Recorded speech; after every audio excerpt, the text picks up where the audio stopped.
I wrote a little something special for tonight. I hope you all enjoy it.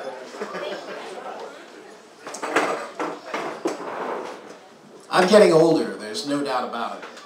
I can say I'm 23, but who am I kidding? Then again, I'm not so torn up about the whole aging thing. And you know why? It's because men age gracefully.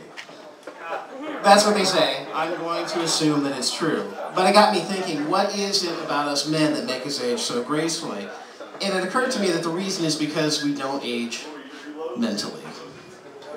Physically, I've matured, but upstairs, I'm as infantile as ever. The fact is, my brain works exactly the same way it did when I was 13. That's the cutoff point. It's true for all of us, whether we want to admit it or not. I may be bigger and hairier, but that's an illusion. Fact is, the stuff I dug when I was 13, I still dig today. You mention Star Wars in any conversation, I will pay attention. Sit me at a table. On one side are my tax returns, on the other side is a pile of Legos. I cannot say whether or not I will need to file an extension, but I will say that a spaceship will be made first, then a fort, possibly a house, and if I have wheels, I will make a car. Cartoons, as long as they are not retarded, beat everything else on TV except for sports that are retarded. This is true for all men everywhere who are not living in denial. Farts are funny. The more inappropriate the setting, the better.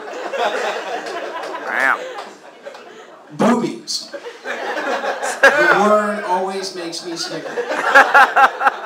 Boobies, the actual boob, mesmerizes me like I'm hypnotized. Everything is sexual if you let your mind go there, and it usually does all by itself. You get older, you learn how to control it, but we men are essentially just 13-year-olds with better toys who don't have to sneak a beer while dad's passed out on the lawn chair. Well, you know, a sad day is approaching that we all us guys have to be aware of. Very soon, college will be out, and all the pretty girls will go home to New Jersey and other places I don't want to visit. As a dude, I will say we're terribly spoiled in this town. I've been to many parts of the country, and there is truly no greater concentration of hot girls anywhere in the world.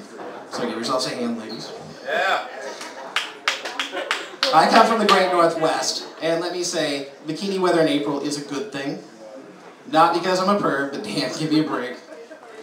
I went to Starbucks on Marion Square the other day because I felt like paying $4 for a cup of coffee, and wound up walking right into the glass door, which would have been embarrassing if anybody had noticed. That's awesome. You see those cars where the passenger side mirror is just hanging by a thread? Do you know how that happens? Oh, damn.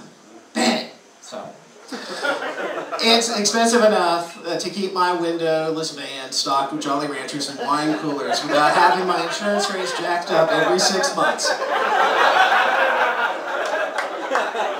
I can't help it, my juvenile mind is so easily overwhelmed. That's awesome.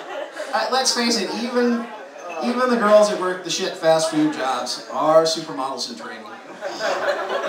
Everywhere else, the girl behind the counter is either 16 or overweight and feeding her 5 kids at home with the burgers that didn't quite make it off the warming tray. With that, I would like to read you a little poem that I wrote about the girls at Chick-fil-A.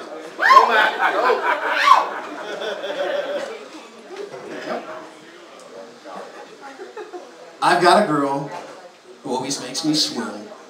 I drive up to meet her every day at noon. Her name is Becky, or Beatrice, or Isabel with a Z, but she knows me as 36-ounce sweet tea. I flirt a little on the mic, tell her how I'm gonna buy myself a Harley motorbike. I'd ditch my 9-to-5 world, if only I could find the right girl. But she never takes the bait, so I sit here and wait. for my chicken sand and waffle fries, and to sneak a peek at her blue-green eyes.